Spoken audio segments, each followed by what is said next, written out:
of course, everyone can mention times in the past where they have prayed for something and God hasn't answered it, and it's been an unanswered prayer. I think we have to realize that when prayer goes unanswered, we join the company of Paul, who in 2 Corinthians 12 sought the Lord to remove this, sought after the Lord, asked him to remove this thorn in the flesh 3 times, and God said, "My grace is sufficient for you. My strength is made perfect in weakness." Basically, God said no to what Paul had asked. Or Jesus, when he prayed in the Garden of Gethsemane, "If it is possible, let this cup pass from me. Nevertheless, not my will, but your will be done." And he did go to the cross. And that prayer, God did not answer yes to take that cup of suffering from him.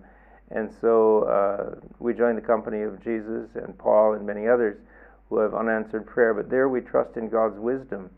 And we know in Romans 8:28 that still all things work together for good for those who love God and are called according to his purpose.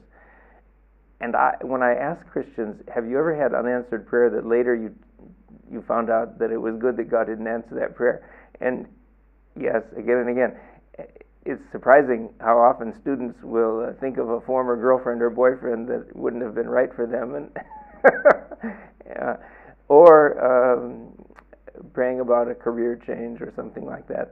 In retrospect, it was wise of God not to answer the prayer, but we didn't know it at the time. Now, of course, there are other times when we pray for something, for physical healing or something else for ourselves or others, and God does not answer in this lifetime.